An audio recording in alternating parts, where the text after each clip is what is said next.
तेवर में तल्खी और मिजाज में नरमी। कहानी देश के ऐसे प्रधानमंत्री की जिनकी सरकार 136 दिन ही चली। नमस्कार, आप देख रहे हैं समर इंडिया और मैं हूं आपके साथ अमन कुमार सिद्धू। आज मैं आपको ऐसे ही प्रधानमंत्री की कहानी सुनाने जा रहा हूं। उत्तर प्रदेश के बलिया के चंद्रशेखर सिंह देश के 9वें प्रधानमंत्री थे। उन्होंने 10 नवंबर 1990 से 6 मार्च 1991 तक 136 दिनों तक इस पद पर कार्यभार संभाला। चंद्रशेखर सिंह का जन्म 17 अप्रैल 1927 को उत्तर प्रदेश के बलिया जिले में स्थित इब्राहिमपट्टी गांव के एक किसान परिवार। चंद्रशेखर सिंह अपने छात्र जीवन से ही राजनीति की ओर आकर्षित थे और क्रांतिकारी जोश एवं गर्म स्वभाव वाले आदर्शवादी के रूप में जाने जाते थे। इलाहाबाद विश्वविद्यालय में 1950 से 1951 तक राजनीति विज्ञान में अपनी मास्टर डिग्री करने के बाद वे समाजवादी आंदोलन में शामिल हो गए। उन्हें आचार्य नरेंद्र देव के साथ बहुत निकट से जुड़े होने का सौभाग्य प्राप्त था। वे बलिया में जिला प्रज्ञा समाजवादी पार्टी के सचिव चुने गए। एक साल के भीतर वे उत्तर प्रदेश में राज्य प्रज्ञा समाजवादी पार्टी के संयुक्त सचिव भी बने। 1955 से 1956 में वे उत्तर प्रदेश में राज्य प्रज्ञा समाजवादी पार्टी के महासचिव बने। उन्होंने अपनी शिक्षा वाराणसी के बनारस हिंदू विश्वविद्यालय में प्राप्त की। वे राजनीतिक में सक्रिय थे और 1947 में भारतीय राष्ट्रीय कांग्रेस में शामिल हुए। उनकी राजनीति के किस्से आज भी चर्चाओं में जिंदा हैं। चंद्रशेखर तल्ख तेवर के नेता थे, लेकिन मिजाज उनका बहुत ही नर्म था। चंद्रशेखर सिंह का विवाह श्रीमती दूजा देवी से हुआ एवं उनके 2 पुत्र हैं, पंकज और नीरज, और 8 जुलाई 2007 को उनका देहांत हो गया। आज हम उनके जीवन के कुछ रोचक तथ्य हम आपको बताएंगे। 1962 में चंद्रशेखर को उत्तर प्रदेश विधानसभा के लिए चुना गया। उन्होंने 1967 से 1977 तक राज्य के मंत्री के रूप में कार्य किया। इस दौरान उन्होंने विभिन्न विभागों को संभाला।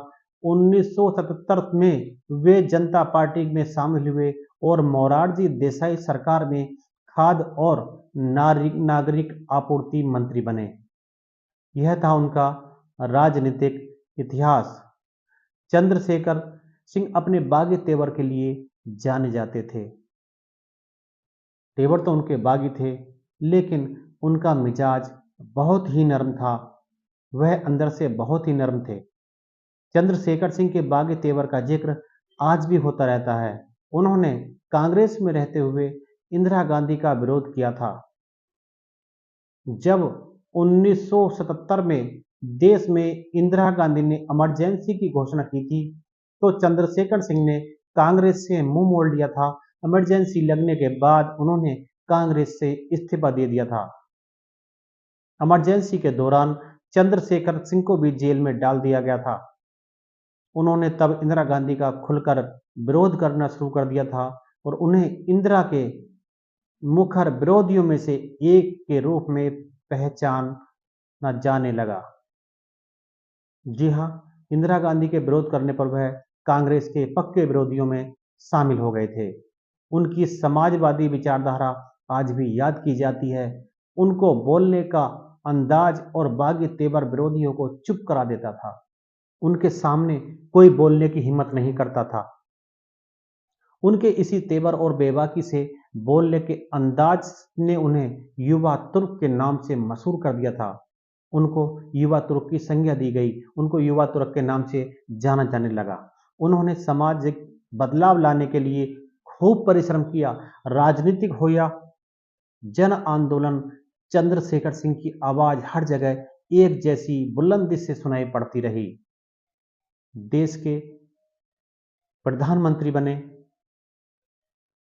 उन्होंने 1988 में चंद्रशेखर को राष्ट्रीय जनता दल का अध्यक्ष चुना गया और 1990 में वीपी सिंह सरकार के गिरने के बाद उन्होंने कांग्रेस पार्टी के समर्थन से अल्पमत सरकार बनाई और देश के प्रधानमंत्री बने। हालांकि उनकी सरकार 136 दिनों के भीतर गिर गई। उनकी सरकार तब गिरी जब कांग्रेस पार्टी ने समर्थन वापस ले लिया। चंद्रशेखर सिंह का 8 जुलाई 2007 को उनकी मृत्यु तक संसद सदस्य बने रहे। चंद्रशेखर सिंह को एक साहसी और सच्चा नेता के रूप में जाना जाता था। उन्हें उनकी ईमानदारी, सादगी और गरीबों के प्रति समर्पण के लिए याद किया जाता है। आज भी पूरे भारत में एक प्रेरणादायक व्यक्ति के रूप में याद किए जाते हैं। हमारी तरफ से उनको सच्ची भावभीनी श्रद्धांजलि। नमस्कार।